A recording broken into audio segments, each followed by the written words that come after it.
Okay, so let's talk about what price is the right price. And more or less, we have three options here. We have ambitious pricing, market pricing, and fast track pricing. So if we try to list the property at a high price or higher than market price, even, then we are going to more or less encounter longer days on market, price adjustments, weeks, potentially even months of low or no showings. And at that point, we know that the price is too high because the market is telling us this. If we go with option two, which is market pricing, we are going to have showings, but there is a high probability that we may encounter the need to adjust the price down to hit a higher demand and attract more buyers.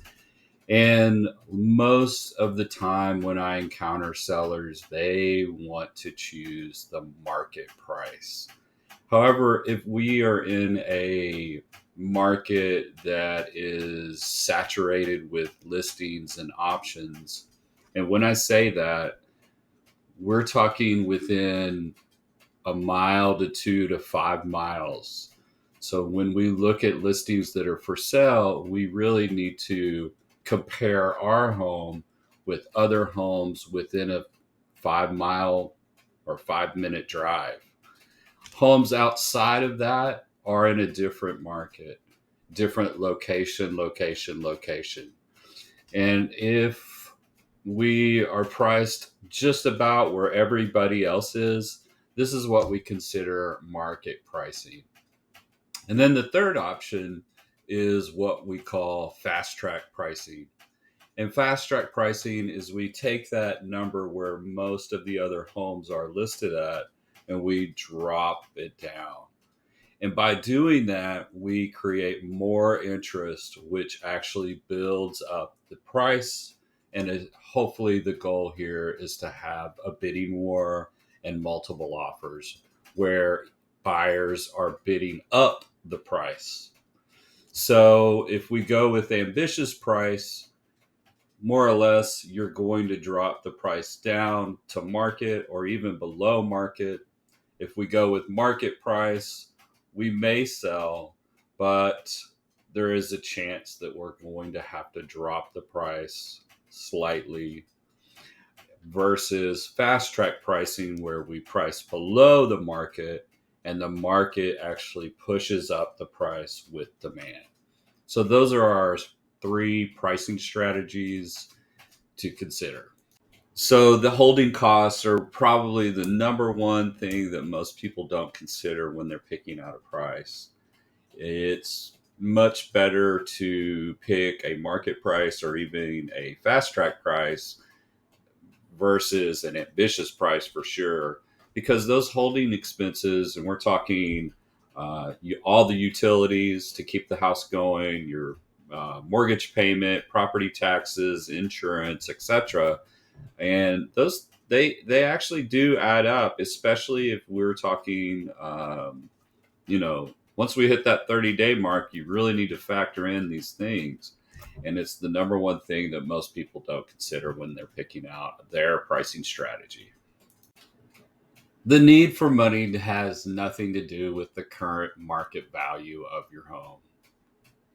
The market dictates that part, not you or Dan. And I often encounter sellers that tell me, I need to get this much money for the house, or I want to get X amount, and we need to list it at this much so we have room to negotiate. And in fact, that really has, I understand the theory, but at the end of the day, the market will dictate the value of the home, not you or I. 30 days from now, do you want to have the house on the market, or would you rather be sold, closed, and moved on? So again, we're coming back to the list price, the asking price. And this is something that you're going to have to decide on which strategy, again, ambitious pricing strategy, market pricing strategy, or fast track pricing strategy.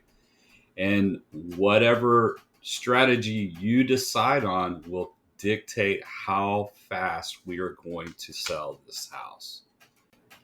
The asking price serves as our most significant and very highest priority of overall marketing strategy. However, you as the seller hold the reins on that strategy. And this is super important because often when I encounter a seller that hasn't sold and we've been on the market for 30 days, they ask me, "What are you doing, Dan, to sell the house?" When in fact, the price that we're asking is the most important strategy that we have to generate interest on the home. So let's take a look at this graphic here. If we choose ambitious pricing strategy, then we are going to be at the very tip top of this triangle.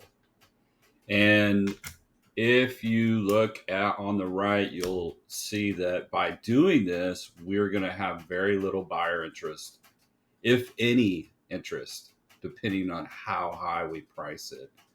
And more or less, we're going to have longer days on market and the need to adjust the price. We're going to know this because of the traffic that we get. If we're not getting 2 to 4 showings, we are not in the market pricing strategy field. We're in the ambitious pricing field at the top of that triangle.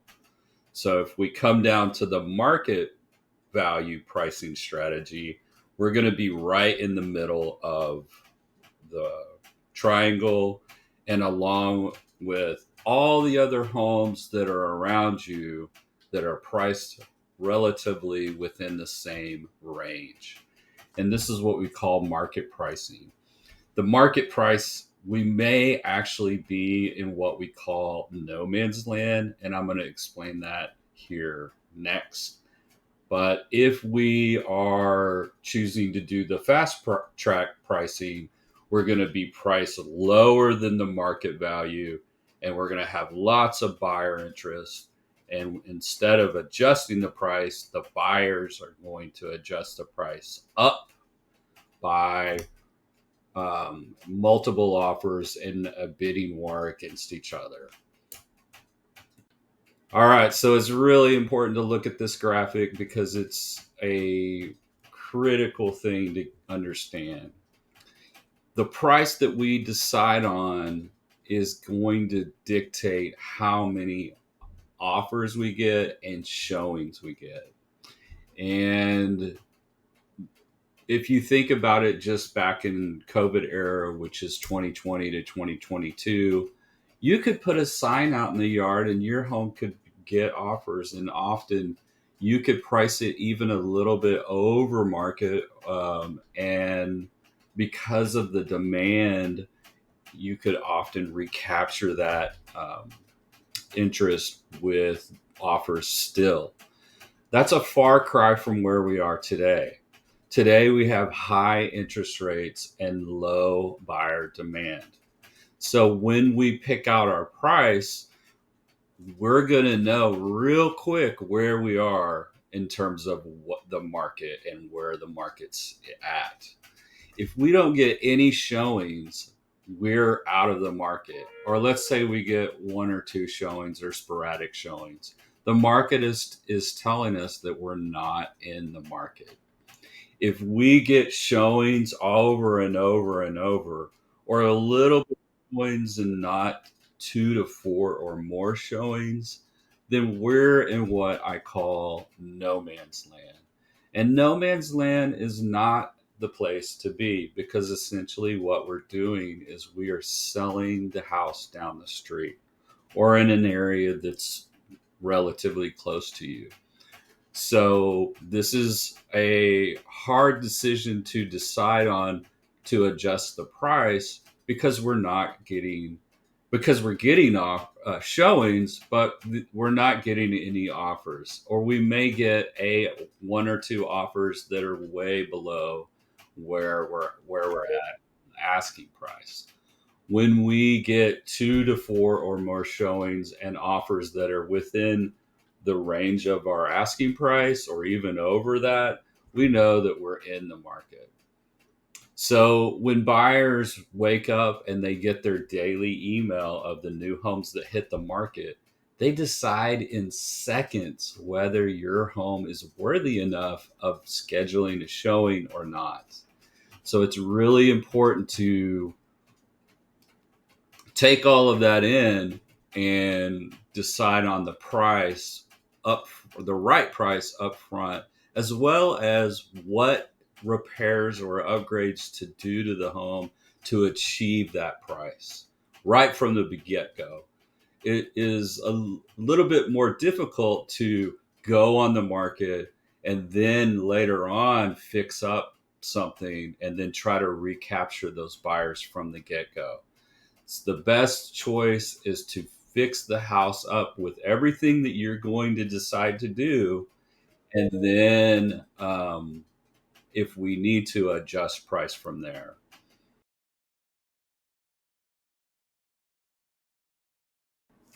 So think of it this way: the market is the water in this glass of water, and the ping pong is the price that we've decided to go with. If we pick an ambitious pricing strategy, the ping pong ball is going to be above the mark or above the water line, which is the market. And effectively, what is going to happen is we're going to sit on the market for days and days and maybe potentially months and even longer if we don't adjust price. So to get to the market, the price needs to drop down to the market level. And that's ambitious pricing. If we choose the market pricing strategy, we're going to the ping pong ball represents our price right at the market level.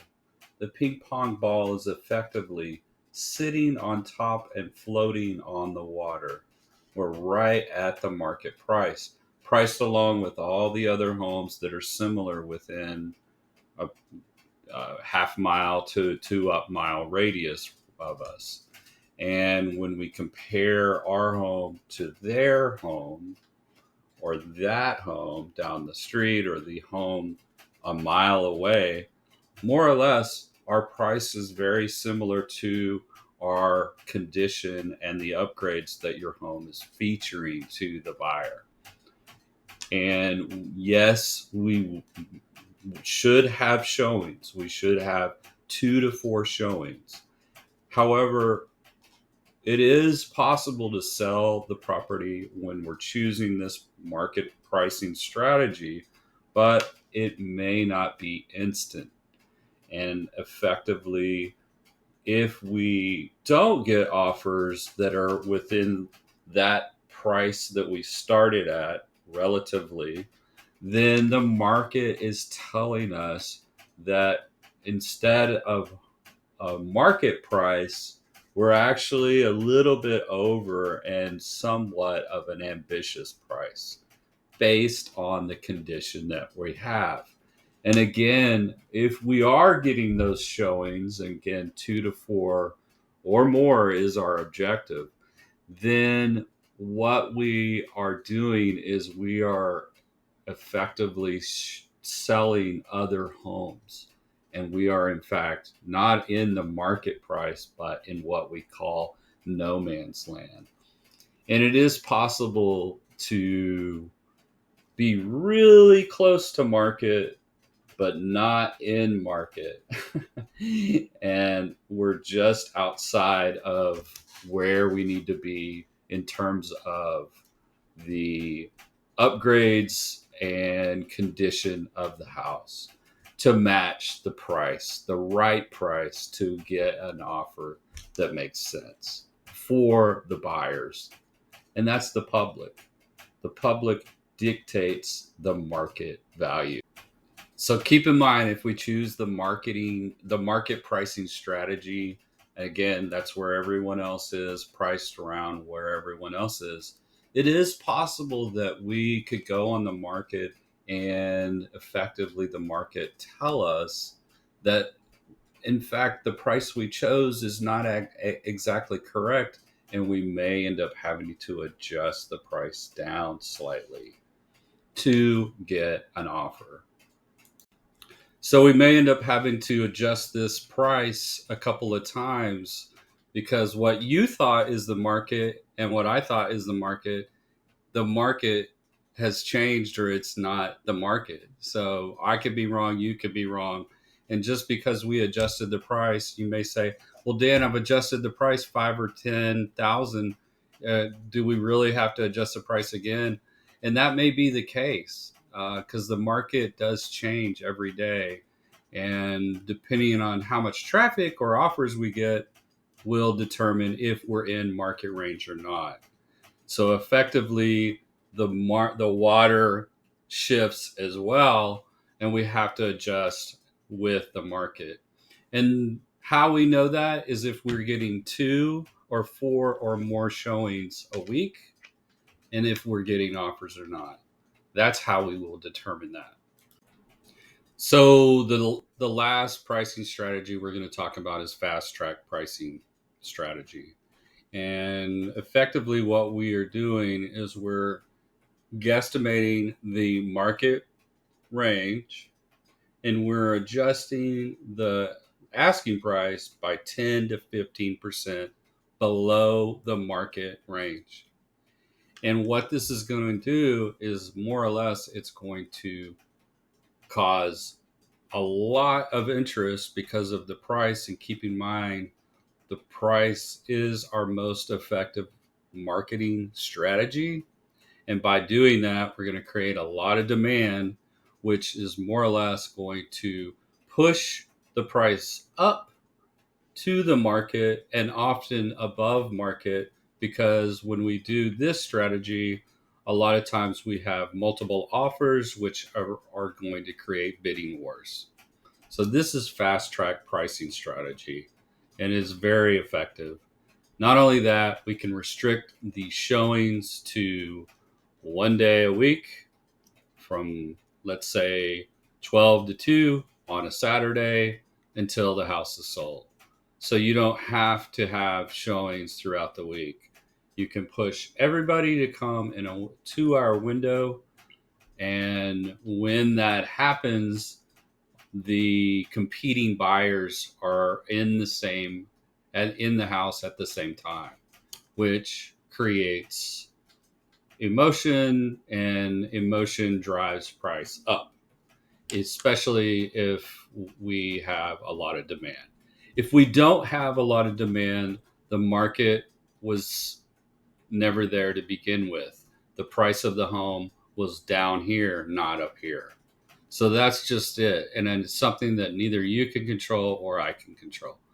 But that is the fast track pricing strategy, and it is very effective. So another factor to consider is obviously the time of year, because depending on the month that we're in or we're deciding to put the house up on the market, really does dictate how much interest we're going to have during those months. And it's important to know that up front, because you may expecting a demand level of here when in reality the demand level is going to be somewhere lower. And this graph kind of explains that, and it's not rocket science. More or less, when the summer months hit, we're going to have higher interest, but we're also going to have more supply typically. And depending on the property that you're trying to sell, it may benefit you to wait for those months, but realize, for example, like if you have a pool, you may want to wait till it's hot in the summertime. But realize that other homes are doing the same thing, and we may be competing against more property. So it really depends on your specific features of your home on when we should put the house on the market. And sometimes your timeline doesn't match up with this timeline. And that's just the reality of real life situations. And of course, the other factor to consider when picking out a price or an asking price is the number one rule in real estate, which is location, location, location. And if you're in a super hot, high demand area, of course, we're going to be able to ask a higher price than someone that may be relatively close to you, but not as white hot as where you are. So those are major factors in picking out a price. And the same is true for the opposite situation. If your home backs up to a railroad track, or you're close to an airport, or a busy road backs up to your property, then those things lower the value of the property as well. I'm Dan Wood, and I appreciate you watching this video on how to pick out the right asking price for your property and the specific location that you're in, and what months to consider when putting your house on the market. Whether you're going to do ambitious pricing strategy, market pricing strategy, or fast track pricing strategy is up to you. You are the quarterback. I am the coach. So I appreciate it, and I hope you have success in selling your home and watching this video. I'll see you on the next one. Thanks again.